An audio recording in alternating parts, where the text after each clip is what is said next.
How long has the human race actually inhabited this planet?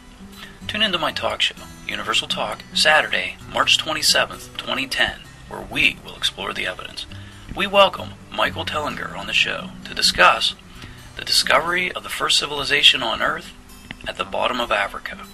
Best-selling author of Slave Species of God, Adam's Calendar, and Temples of the African Gods, Michael's articles and books have garnered praise in over 20 countries. His passion for music and science have enabled his astounding breakthrough in decoding the mystery of the ancient ruins and civilizations of southern Africa. Tune in as we discuss the possibilities on Universal Talk, Saturday, March 27th at 10 a.m. Welcome to Universal Talk. On today's show, we ponder discovery of the first civilization on Earth at the bottom of Africa with Michael Tellinger. Andrew Basiago could not attend today's live show due to some scheduling problems. However, we'll be on later today during a Blog Talk radio show, which can be found via www.blogtalkradio.com by searching the phrase Universal Talk. Luckily, Michael Tellinger has graciously agreed to be on the show today for this 2-hour special. Let's present the case. First, we must consider that our textbooks may not have accurate accounts of the dawn of man. Many archaeologists all over the world have found flaws in today's understanding of man's evolution and history. Much of human history has been lost through fires and floods, and even a misunderstanding of cultures when discovered was a cause for records to be destroyed. What if there was evidence to suggest or even prove the fact that our history and even science has it at least partially wrong? In a moment, we'll have Michael Tellinger on the show. Michael is the best-selling author of Slave Species of God, Adam's Calendar, and Temples of the African Gods. Michael's articles and books have garnered praise in over 20 countries.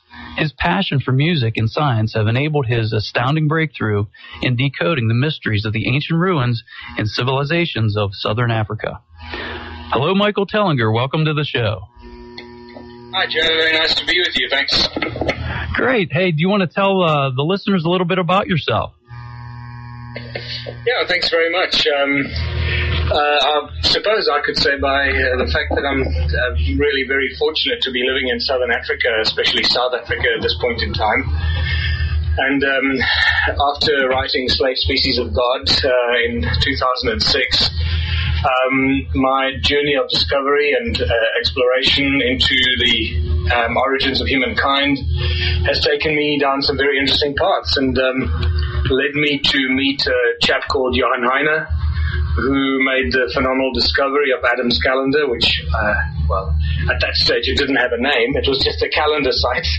But basically, the fact that I wrote a book called Slave Species of God allowed me to then move into further discovery and research and meet some amazing individuals here in South Africa that have been making observations for a long time of mysterious ancient stone circular structures and ruins that have been missed and completely misinterpreted by historians and archaeologists, and allowed us to go in there and reevaluate and reassess their importance and significance in human history, only to discover that we're dealing with what we now believe is the first civilization on Earth, and the first time that we actually present the physical evidence of this first civilization, this vanished civilization that lived at the bottom southern tip of Africa, mining gold.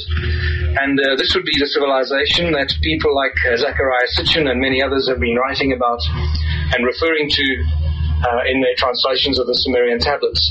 And I suppose I'm very fortunate that we are now dealing with these vast numbers of ancient stone ruins that take us back just short of 300,000 years and exposing this ancient civilization that just suddenly and mysteriously vanished around 13,000 years ago.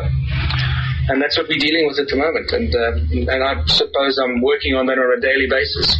Wow. So do you find much opposition from like mainstay science when you try to present this case? Not really. That's the interesting thing. I've got to first distinguish between science and archaeology.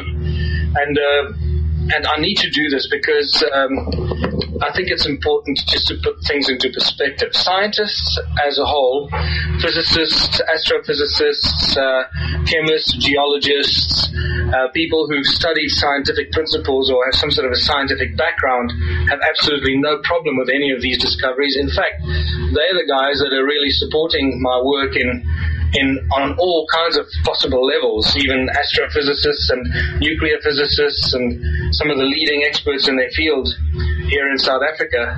Where the opposition comes from is from the archaeological fraternity. And I must quickly haste to say that